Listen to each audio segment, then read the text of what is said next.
entender, digamos, cómo podemos comprender la clasificación mediante la clasificación de las bacterias, ¿no?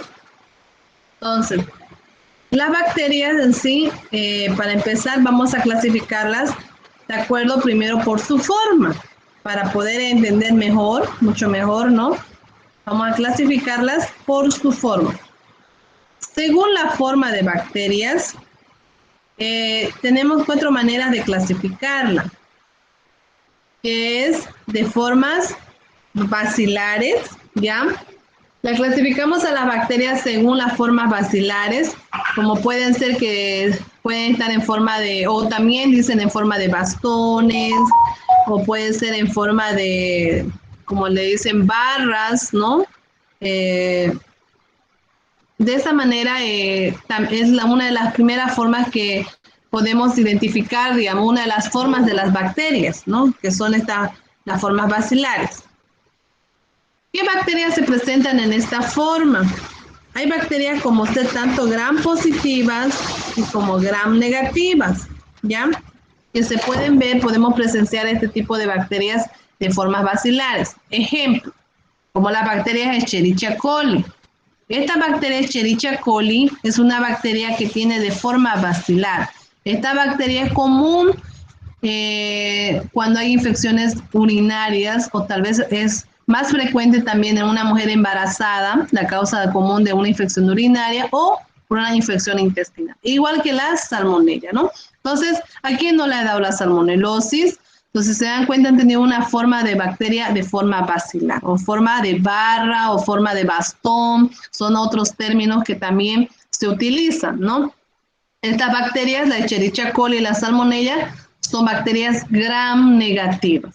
Ahora, el Bacillus anthracis, el anthrax, por decir, ¿no? Es la enfermedad que produce, el nombre de la bacteria es el Bacillus anthracis.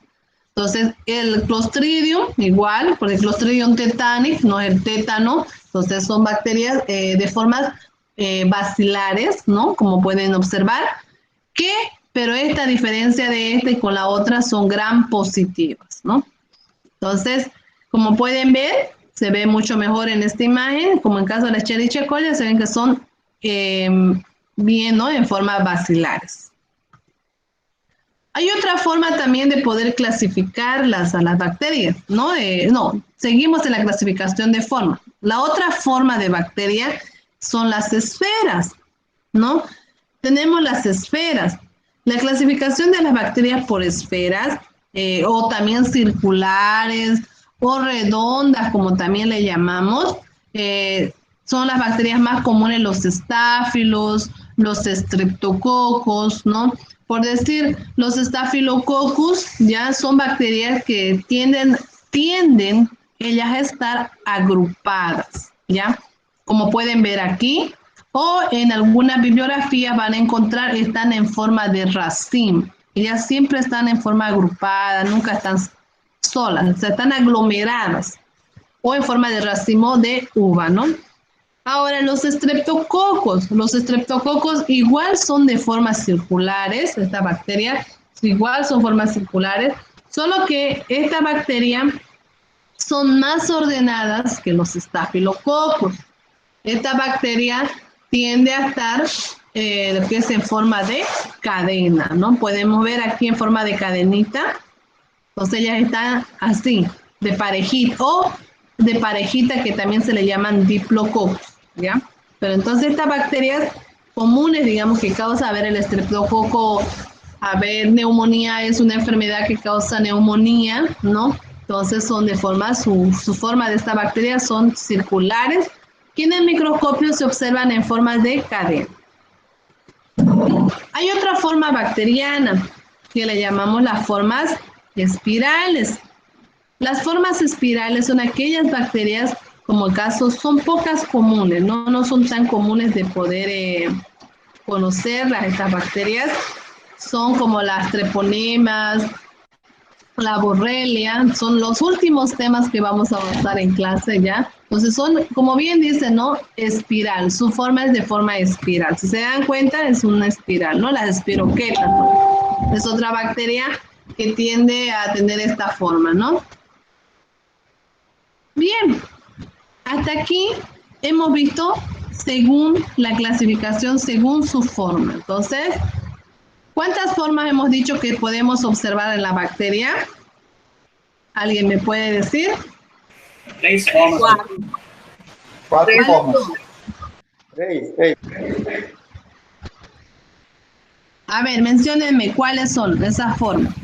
Bacillus, Espera, ¿Ya? Espiral. ¿Qué más?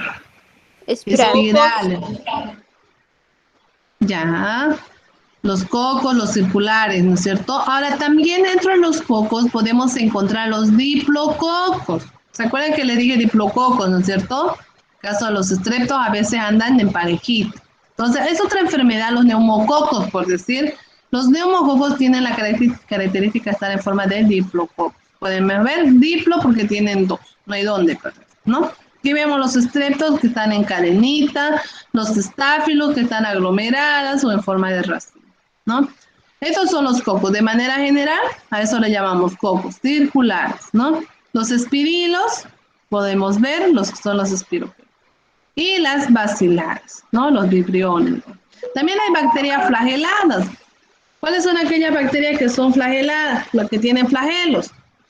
Una de las bacterias que tienen flagelos son las salmonellas, ¿no? Entonces, ya vamos a ir viendo, estudiando las bacterias gram negativas y van a darse cuenta que es otro tipo de bacterias que se diferencia. Hemos hablado, ¿no?, en el tema anterior que hay bacterias que presentan flagelos. Un flagelo, dos, y va dependiendo de los flagelos que le dan la motilidad a la bacteria.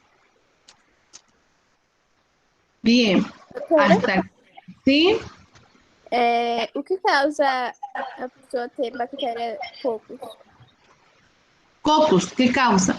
Ya, si hablamos de cocos, digamos, las bacterias de forma de cocos, tenemos bacterias Staphylococcus y Streptococcus. Estamos hablando de familia.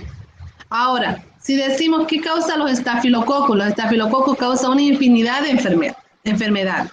Como caso, a ver, los Staphylococcus aureus es una especie, puede causar necrosis en la piel, una infección respiratoria, una infección hospitalaria, o sea, puede causar muchas enfermedades. Hay que ver qué especie es lo que está causando la enfermedad. O un Staphylococcus epidermides, que seguimos hablando de los estafilococos. Muchas de esas bacterias, los estafilococcus, a veces cuando hay una lesión en la piel, las personas están con defensas bajas. Por último, ahí empieza a poder salir, a supurar, como decimos, un pequeño punto. Se va agravando la situación en el caso si es de la piel, ¿no? A veces, entonces tenemos ahí los estafilococcus epidermidis. Incluso a veces, por lo mismo, estafilococcus saprofíticos causan infecciones urinarias. Es común ver en mujeres. Ahora, streptococcus. Siguen las formas de cocos. ¿Pero qué es streptococo? El streptococo pneumoniae, neumonía, o podemos decir el streptococo galactiae, por si el streptococo galactiae vive parte de la flora genital de las mujeres, pero también puede causar una infección. O sea, hay que ver, hay que conocer primero la especie, saber qué enfermedad. Como les digo, causa múltiples enfermedades. Los estreptococos es común a veces ver, digamos, ver una fiebre reumática, son secuelas. Vamos a ir viendo, estudiando lo que es en el tema, que vamos a estudiar bacteria por bacteria más adelante. Entonces ahí ustedes van a conocer las enfermedades que ellas van causando en un paciente. ¿Ya? ¿Esa era su pregunta o cuál era la pregunta? Sí, era essa, doutora. Muy bien. Doutora, eu tenho outra dúvida, perdão. Diga. Se eu fosse classificar a bactéria flagelada, ela seria de forma de bastão, basilares? Essa que está aí na imagem? Ah, claro, son bacilares, solo que ellas tienen flagelos. Ellas pertenecen, por decir, una de las que tiene flagelos es la salmonella, les decía, ¿no? La salmonella tiene la característica de tener de forma de bacilo. Solo que a diferencia de las otras bacterias, ella tiene flagelo. Ya, gracias. Doutora, una pregunta. ¿Sí? Sobre la neumonía, ¿solamente streptococcus que la puede causar? No, puede causar otro tipo de bacteria igual, no es la única. Por decir, tenemos la neumonía, también puede ser causada por haber, no solo por el estreptococo, ¿no? Puede ser incluso hay un honguito igual, por la neumonía Girovesi, que comúnmente lo han confundido lo que es ahora con el COVID, ¿no es cierto?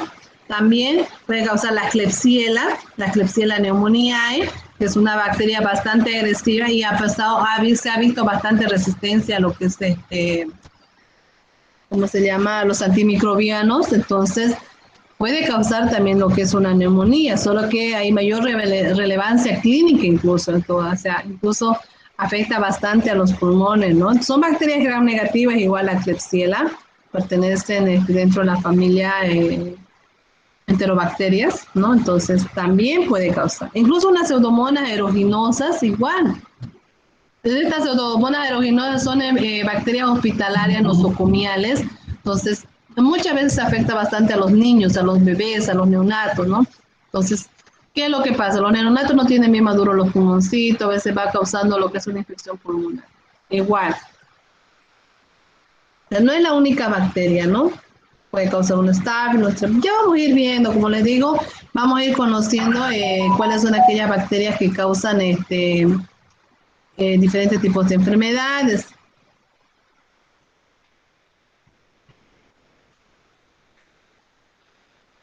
Hola, ¿están ahí? Hola, doctora, estamos. Sí, Sí, doctora, ya Aquí por escucho. decir le decía, ¿no? Los neumococos son de forma diplobotón, los neumococos, por decir, los streptococos neumoniae causan una infección pulmonar y una neumonía típica le llaman, ¿no? Entonces, por eso le digo, nomás, ya vamos a ir estudiando, ¿no? Pero es diferente bacteria, tiene rango tiene mayor, ¿cómo te puede decir? Hay varios órganos que ellos pueden atacar. No es uno, solo afecta, digamos, por decir, en caso de la Staphylococcus saprophyticus, solo afecta a las infecciones urinarias. No, puede afectar una lesión en la piel, puede afectar tal vez una necrosis, puede afectar. Entonces, no solo afecta un solo sitio. Ahora, hay bacterias que se generalizan en casos como decir la salmonella, la Escherichia coli. Ellas son desde ya a nivel intestinal que afectan, a nivel intestinal lo que es infección, o sea, por su misma localización. No son tan oportunistas como en el caso de los streptos, los estáfilos, la familia de los streptos. Son aquellas bacterias bastante oportunistas. Las pseudomonas igual, aprovechan la situación del paciente que está indefenso, entonces va agravando más la situación. Oportunista, ¿no? La pseudomona, pues la Acinetobacter igual, ¿no? La Acinetobacter baumannii igual es otra bacteria bastante agresiva y muy oportunista. A veces el paciente entra a quirófano, no sé, a hacer una pequeña cirugía y resulta que se ha complicado por una infección hospitalaria. El paciente está con defensa baja. Muchas infecciones hospitalarias dan a aquella bacteria, la Acinetobacter, la pseudomona, produce necrosis. Imagínese un paciente diabético, entra a cirugía. Él está propenso a cualquier enfermedad, igual que pacientes con quemadura. Entonces, hay que ver, ¿no? A veces la localización de la bacteria, hay que ver dónde se localiza también la bacteria y la situación que puede agravar en el paciente.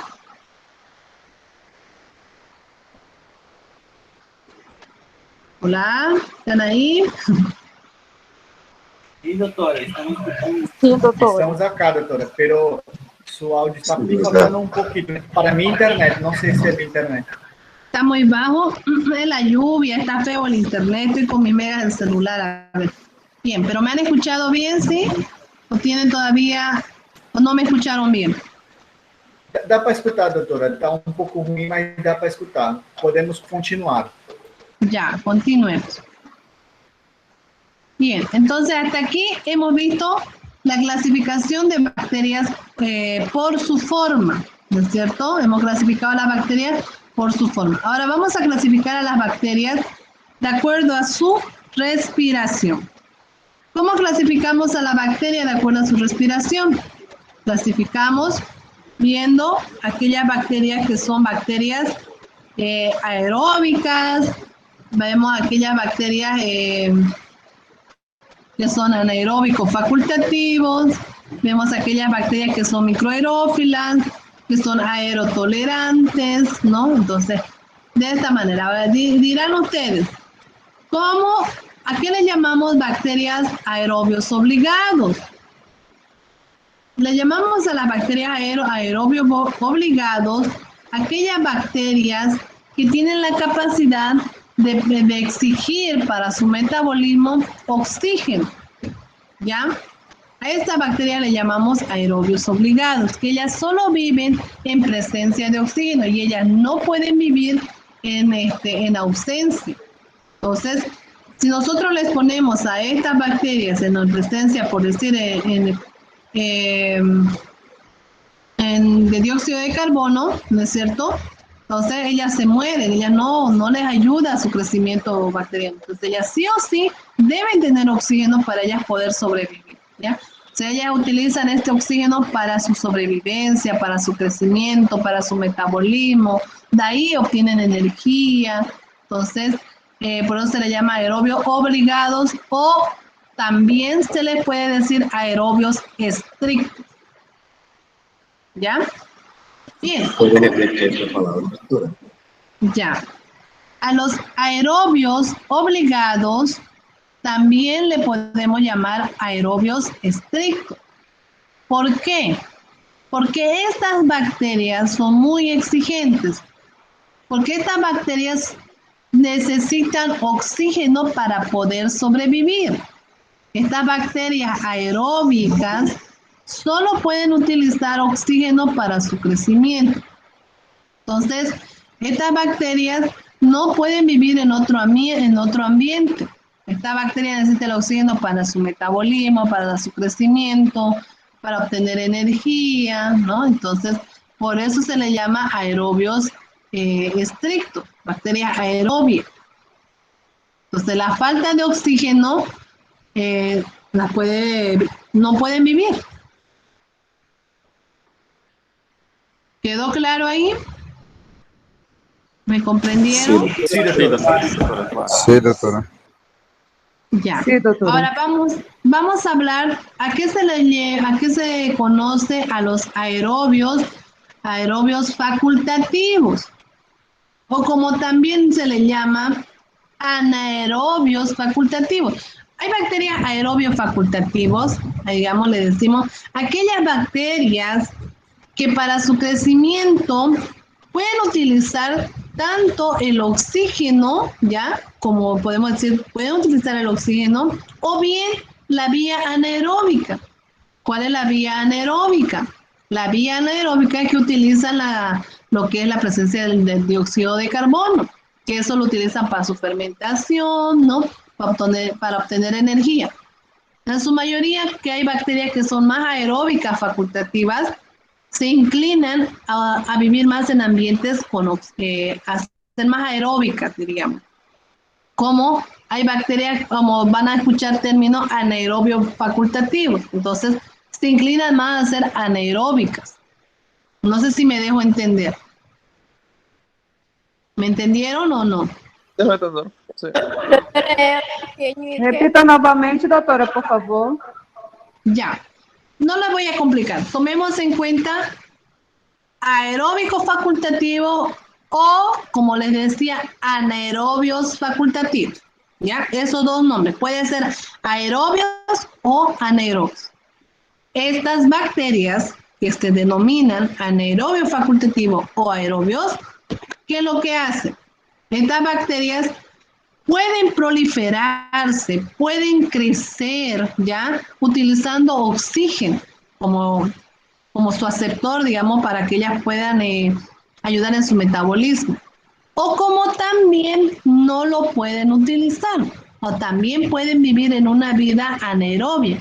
La vida anaerobia quiere decir ausencia de oxígeno, que están presentes en presencia de lo que es el dióxido de carbono, ¿ya? Entonces, muchas veces se ve, digamos, que las bacterias anaerobias se inclinan, digamos, tienen dos opciones. O eliges el oxígeno o eliges el ser anaeróbico, digamos, eliges el dióxido de carbono. Y a veces las bacterias prefieren inclinarse a ser anaeróbica que ser aeróbica. Entonces se inclina más a ser aeróbica. Entonces, pero estas bacterias pueden vivir en ambos ambientes. Ahora sí, ¿comprendieron? Sí, doctora. Sí, doctora. Ya. Entonces vamos a ir viendo lo que llamamos microaerófilos. Los microaerófilos son bacterias que solo pueden desarrollarse a bajas tensiones de oxígeno, ¿ya? O sea, ellas necesitan mínima cantidad de oxígeno, que pueden utilizarlo, pero necesitan necesita alto contenido de dióxido de carbono para poder vivir, para poder desarrollarse, obtener energía, para poder, estas mismas bacterias poder utilizar esta como su fermento, obtener la luz del dióxido, o sea, como le digo, el carbono para su propia energía metabólica. Entonces, estas bacterias microaerófilas solo se puede desarrollar en presencia de bajas tensiones de oxígeno, en mínima cantidad de oxígeno, que es lo mínimo de lo que de una atmósfera, que en lugar del 20%. Pero sí requieren altísimas tensiones de dióxido de carbono, que esté elevado el dióxido de carbono, que esté bastante elevada para poder ella surgir con su metabolismo, ¿no es cierto? Entonces, a eso se le llama, utilizan el carbono como para su energía. A este le llaman las microaerófilas. Ahora, a las aerotolerantes. Habíamos hablado ya de las bacterias aeróbicos, estrictos, aerobios facultativos, ¿no? Ahora, ¿dónde estamos? Volvemos a recordar, dice, ¿no? Bacterias anaeróbicas. También hay bacterias anaeróbicas estrictas. Habíamos visto que hay aeróbicos estrictos, ¿no es cierto? También hay anaeróbicos estrictos. Hay bacterias que son realmente anaeróbicas. Si tú le expones, si uno le expone esta bacteria en presencia de oxígeno, ella no va a poder reproducirse, ya no va a poder sobrevivir. Ella necesita un ambiente que sea anaeróbico en presencia de dióxido de carbono. ¿Qué sucede en este caso? Cuando nosotros a veces en un medio de cultivo, cuando se las siembra las bacterias, ¿ya? En un medio de cultivo, ¿qué es lo que hacemos con estas bacterias? Sembramos en la placa, por decirlo, ¿cierto? Sembramos en la placa y como ellas son anaeróbicas, ya uno conoce que son anaeróbicas estrictas, ¿qué es lo que se hace? Por decir, en caso de, lo metemos a la estufa y colocamos una velita, que la vela va a proporcionar lo que es el dióxido de carbono. Entonces, de esa manera ella está en un ambiente anaeróbico. Pero si nosotros la exponemos en un ambiente aeróbico, de nada va a servir porque no vamos a ver crecimiento bacteriano, estas bacterias no se van a desarrollar porque no van a vivir. Porque hay bacterias que son exigentes en su medio ambiente donde ellas crecen. Ahora tenemos la anaerobia facultativa, que es lo que les decía, ¿no? Más hace rato, se desarrollan en presencia o ausencia de oxígeno, pero en su mayoría se predenominan al ser anaerobias. Y bien, tenemos las aerotolerantes. ¿A qué le llamamos a aquellas bacterias? Les mencioné aquí aerotolerantes. Es un grupo de bacterias, ¿ya? Que pueden crecer en presencia de oxígeno, pero no lo utilizan. Solo obtienen energía exclusivamente por la fermentación. No lo tienen, pero se le llama, o sea, pueden vivir en ese ambiente, pero no lo utilizan energía, lo que es el carbono. O sea, eso se le llama las aerotolerantes. ¿Comprendieron? Doctora, ¿usted puede repetir nuevamente? Ya.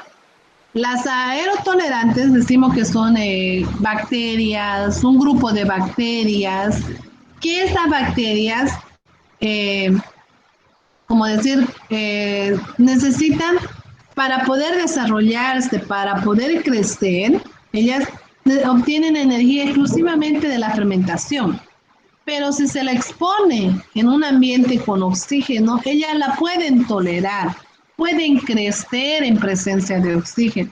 No, o sea, no lo utilizan, pero pueden tolerarlo. Por eso se les llama aerotolerantes. Gracias, doctora. Doutora, Sí, diga.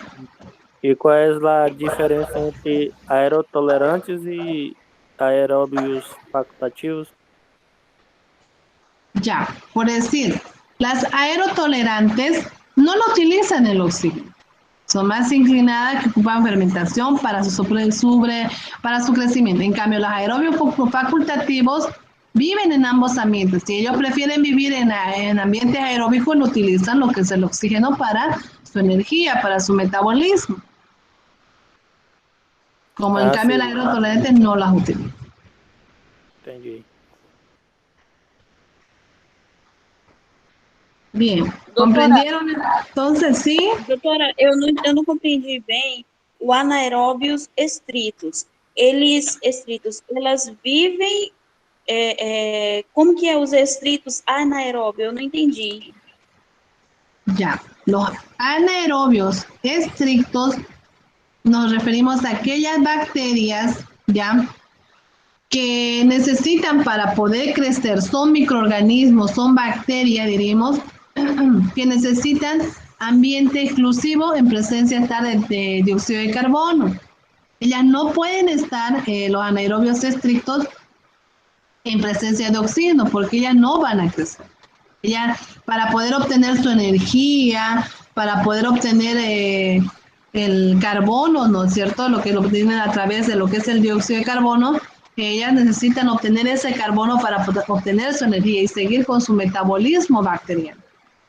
Entonces, ellas, si no están en esa presencia directamente, se van a morir. Si nosotros les ponemos en ambientes de oxígeno, ellas no sobreviven.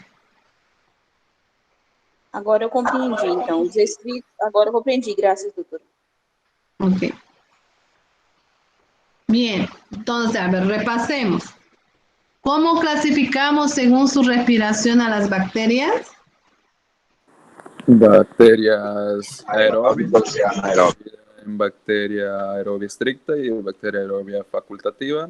Tenemos las microaerófilas, tenemos las bacterias anaerobias, que también se dividen en facultativas y estrictas, y por último, las bacterias aerotolerantes. Muy bien, Tony, aerotolerante. A ver, ¿quién me puede decir a qué bacteria le llamamos? A ver, Irlene. ¿Por qué las aerobias, cómo son las aerobias estrictas? Explica isso. Aeróbios, elas necessitam de oxigênio para crescer, se desenvolver. Dióxido de carbono, las aerobias estrictas, le digo. Não, doutora. Doutora, eu estou fazendo confusão. A ver, Samia. Aeróbios estritos é oxígeno. Oxígeno, muy bien. Eu entendi isso, que é oxígeno. Oxígeno, está, es que yo le escuché dióxido. Muy bien. A ver, Jardín, ¿a qué le llamamos anaerobios facultativos?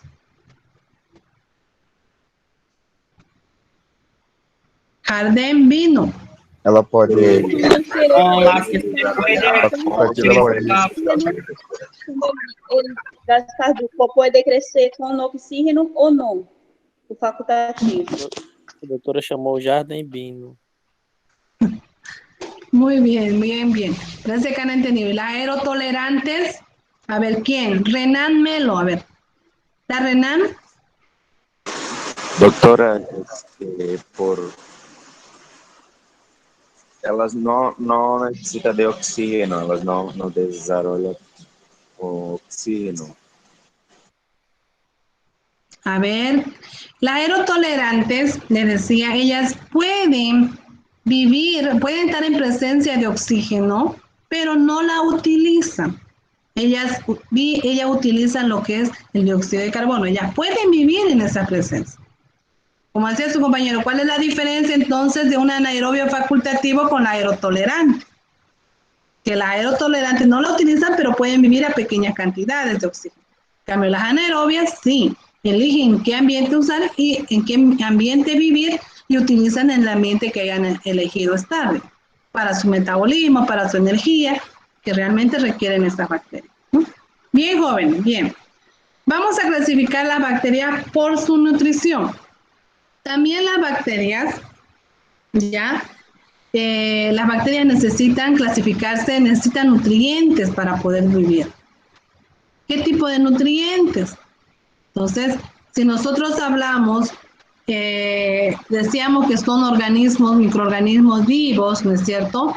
Entonces, dentro para su metabolismo, estas bacterias necesitan ciertos requerimientos nutricionales, ¿ya? Como podemos ver, hay bacterias que son fotosintéticas, ¿ya? La fotosintética, ¿qué quiere decir? Dividimos entre la fotosintética y heterotrófica, ¿ya? ¿Cuál es la función de estas bacterias? Si son fotosintéticas, ¿ya? Es la conversión de la materia inorgánica, ¿ya? Gracias a la energía que va a aportar, porque ellas quieren la luz del sol o el dióxido de carbono para fabricar su alimento. Entonces, ¿qué hacen? Convierten la materia inorgánica, la materia que está fermentada, diríamos, gracias a la luz del sol, ya fabrican su alimento. Entonces, este proceso de energía que le da la luz del sol y el dióxido de carbono se le llama, se transforma en energía química, la cual, digamos, van a requerir, va a poder ayudar tanto a la membrana externa, ¿no es cierto? Entonces, en sí se va a transformar ya energía química, que es, me imagino que ustedes habrán llevado en bioquímica el NAP y el ATP, que son las primeras moléculas en las que queda almacenada esta energía química. ¿No es cierto? No sé si se acuerdan, en bioquímica yo creo que hablaron un poquito de esto. Entonces, de esta manera se almacenan las bacterias, lo cual esto les ayuda para poder, dentro de su metabolismo, o sea, para poder cumplir su metabolismo bacteriano, ellas necesitan energía. ¿De dónde no obtienen energía? A través de la luz del sol, que le proporciona, que ellas requieren la luz del sol. Necesitan la luz del sol y el dióxido de carbono para poder fabricar su alimento. Entonces, ¿qué hace? Convierte la materia inorgánica a materia orgánica.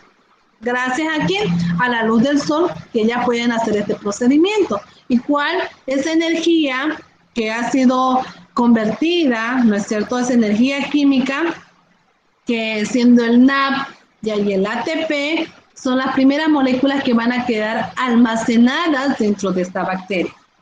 ¿Ya? ¿Me entendieron? ¿Hola? ¿Están ahí? Sí, doctora, ¿entendí? Ya, muy bien. Entonces a esa la Sí, llamamos. doctora. Entonces eso es importante para las bacterias. En caso si estamos hablando de las bacterias fotosintéticas. Ahora, hay bacterias que son heterotrótrofas, ¿ya? Heterotótrofas. Vamos a ver la otra vez. Estas bacterias heterotótrofos son bacterias que pueden utilizar fuentes de carbono orgánicos, ¿no? Fuente de carbono orgánico para su alimentación. O sea, no sé, algo que sea una materia vegetal de un animal puede ser, ¿no es cierto? Esta bacteria en sí, digamos, utiliza ese carbono que ha sido ya, que no, como se puede decir, en descomposición. Entonces, por absorción, utilizan esta fuente de carbono, ¿no? Entonces, sino que no sufre otra, no realmente esta bacteria heterotótrofa, ¿ya? Realmente es un organismo, digamos, ¿cómo puedo explicarle? A ver, en sí, estas bacterias heterotótrofas, digamos, si se ha fermentado un alimento o un animal, por decir, ¿no es cierto?, está en descomposición. Por eso es que las bacterias aprovechan fácilmente a descomponer, utilizan toda esa materia orgánica que está descompuesta, absorben y ellas mismas ahí se van proliferando y se van multiplicando. Entonces, la mayoría de estas bacterias, aunque algunas son inclinadas más a las alqueagues, ya no son autótrofas, ¿no es cierto? Entonces obtienen su energía a través de una absorción osmótica, podemos decir. ¿Ya? ¿Entendieron? Ya. Entonces, No, doctora, cortou. ¿cortó? Ya, estas bacterias heterotótrofas, ya, requieren de ciertos tipos de, como les decía, para obtener su energía van a descomponer, obtienen a través de ya sea una materia vegetal, ¿no es cierto? Entonces, ¿por qué? ¿Por qué utilizan una materia vegetal? Porque requieren de ciertos carbohidratos, requieren de lípidos, requieren de proteínas como fuente de energía y carbono. Y también requieren de ciertos minerales, como el hierro, el magnesio y algunas sales adicionales. Entonces, ¿por qué decimos, ay, estas bacterias son exigentes en su nutrición? Porque cuando nosotros cultivamos estas bacterias, si nosotros no le damos lo que estas bacterias exigen, no vamos a observar el crecimiento bacteriano. ¿Qué quiere decir?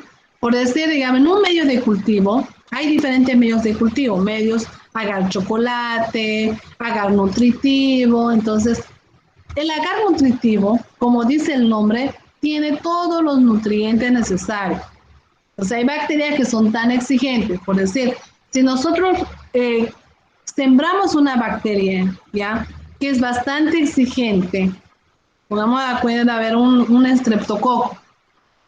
Este agar es exigente en sus nutrientes, porque puede crecer un agar chocolate, un agar nutritivo, un agar sangre, porque requiere ciertos minerales también. Pero si nosotros no le proporcionamos el medio adecuado, no vamos a observar el crecimiento bacteriano. Entonces, ¿qué quiere decir? Y muchas veces sucede, dicen, no hay crecimiento bacteriano. A veces por el desconocimiento de esto, ¿no? A veces se siembra en un medio que no es y no hay crecimiento bacteriano, no hay, entonces, ¿de qué nos va a servir? No tenemos un buen diagnóstico. Más que todo esto se trabaja en el área de laboratorio, incluso hay muchas especies que no se han descubierto, o sea, se han descubierto, ¿no? O incluso hay muchas especies bacterianas que aún a veces no se manifiestan. ¿Por qué? O sea, no se puede, porque a veces son bacterias que son muy exigentes y no le proporcionamos lo adecuado y no observamos el crecimiento bacteriano que debería verse. Es lo que sucede, ¿no? Entonces, por eso es importante. Hay un tema exclusivo. Más adelante vamos a ver, cuando veamos acerca de metabolismo bacteriano, vamos a ver los nutrientes necesarios que necesita. Y ahí vamos a profundizar. Bien, también clasificamos a las bacterias por su óptima temperatura. Hay bacterias que se clasifican según la temperatura de crecimiento de las bacterias. Entonces, vemos las bacterias termófilas. Entonces, cuando hablamos de las bacterias termófilas, ¿a qué se refiere? Aquellas bacterias que son capaces de resistir a altas temperaturas. ¿Ya? Crecen a altísima temperatura. Especialmente soportan condiciones extremas, imagínense de 50 a 80 grados centígrados. No, o sea, por encima de los 40 grados, no están. Es un tipo de vida bastante, como decimos, extermófila. También pertenecen bastante al dominio de las Archaeas, ¿no? Entonces, se puede ver este tipo en los volcanes, no sé, ahí donde está alta temperatura que ya pueden existir. Solo que estos organismos termófilos tienen una tasa de crecimiento, crecen rápido, ¿no? Pero su tiempo de vida es corta, ¿no? Es la diferencia de las otras bacterias.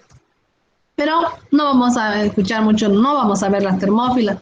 Las bacterias que comúnmente vamos a ver, vamos a estudiar, son las mesófilas, ¿no? Las mesófilas se desarrollan entre 5 a 30 grados centígrados, que es óptima para su crecimiento, incluso hasta los 40 grados centígrados, ¿no? Entonces, 10 hasta 20 grados se pueden crecer.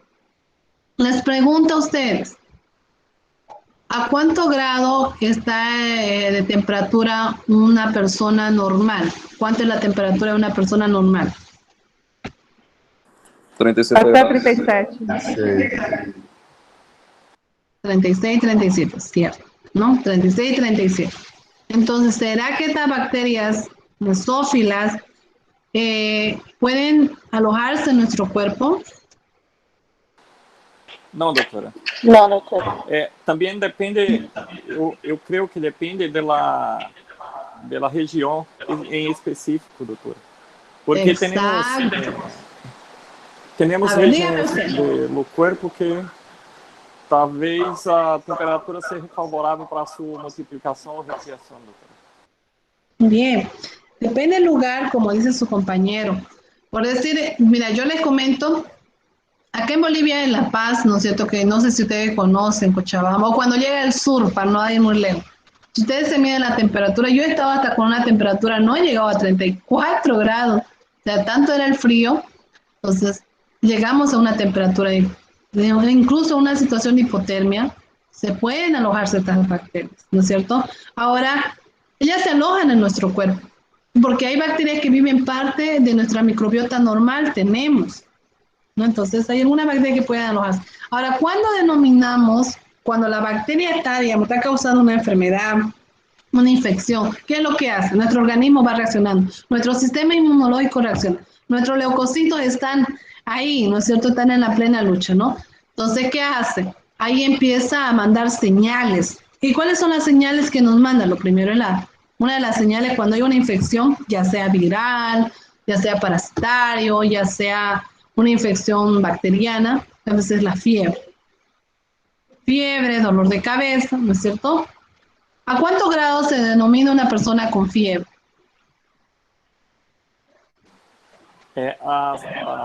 Acima de 37,7 na classificação general. Acima de 37,5. Ya, según yo, la bibliografía que, bueno, no puede ser 37, donde yo sabía era arriba de los 38, porque 36, 37 denominamos síndrome febril, ¿no? Pero puede ser que en otra bibliografía ustedes 37,5 para adelante sea ya fiebre, ¿no? Pero 38, 39, la mayoría cuando una persona 39, 40, ya pasa a los 40 hay que evitar porque empiezan a convulsionar, ¿no? Entonces, hay bacterias y esos son los caos que va ocasionando en nuestro cuerpo, ¿no? Entonces, son señales que va mandando. Bien, este es el tema de clasificación parte 1. Nos falta la parte 2, donde vamos a ver la taxonomía, donde vamos a ver cómo nosotros debemos escribir cómo se debe nombrar a las bacterias, cómo se escriben las bacterias, ¿no? Aquí no está, me olvidé mencionarlas, que también se clasifican por su tinción, pero le mencioné eso en el anterior tema, ¿no es cierto? Las bacterias las clasificamos gracias al doctor Christian Gram. Por la tinción de Gram, clasificamos en 2 grupos. ¿Se acuerdan cuáles son los 2 grupos de bacterias? Sí, gram positiva y gram negativa. Gram positiva y gram negativa. ¿De qué colores eran las gram positivas? ¿Se acuerdan? Era rosa y las gram negativas un color azul, azulado. ¿Están seguros? Vamos todos. ¿Alguien? ¿Está seguro lo que dice Tony? A ver, aquí tenemos 55 personas. Vamos a preguntar a Bárbara. Bárbara Burgués. Emily dice, negativa fucsia rosada.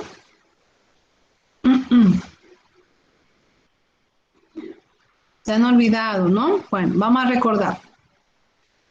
Bien, como decía Tony, se divide en 2 grupos, gram positiva y gram negativa, ¿no? Las gram positivas tienen una coloración, lo que es azul, azul violeta, o como le llaman, más que todo azul, azul violeta, es el término, ¿no? Pero las gram negativas, rosada o fucsia. Ya, no se vayan a olvidar porque en la práctica, vamos a hacer la práctica y ustedes van a teñir sus plaquitas y van a observar. Bueno, ustedes mismos van a observar. Sus muestras que van a sacarse, vamos a teñirla y la van a observar. Y se van a dar cuenta qué bacterias tienen. Bien, jóvenes, esta es la guía práctica de bioseguridad. No sé si están viendo mi pantalla. Sí, ¿Están viendo? doctor. Ya, escúchenme. Me van a confirmar, me imagino, está aquí Daniel, ¿no? Vamos a ver si vamos a avanzar la práctica de forma teórica mientras tanto, o vamos a, no sé, me tienen que avisar, o esperamos que se regularice todo y empezar a avanzar. Entonces, con el grupo 2 vamos a empezar a avanzar lo que es la teoría de la práctica, ¿no? Porque la teoría de la práctica es bastante. La primera práctica, como ustedes saben, bioseguridad, es recordar lo que es la bioseguridad, ¿ya?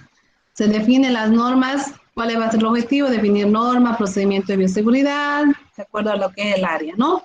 Solo que aquí hay un trabajo, hay una tarea, ya hay una tareita. No quiere decir, ay, hay que hacerlo la próxima semana, que tengo que hacer, no. Esa tarea usted lo puede ir haciendo con tiempo y se va a presentar cuando ya empecemos las clases prácticas presenciales, ¿ya? Se lo voy a pasar a su compañera Daniel y lo han observado, ¿no? ¿Han observado la tareita? Este es el trabajo. Son para complementar. Cuando avancemos en la práctica les voy explicando mejor. Tienen que complementar.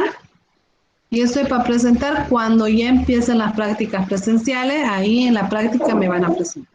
Cuando ya se regularice todo, ¿no? Cuando ya sepan en qué grupo están. ¿Está bien?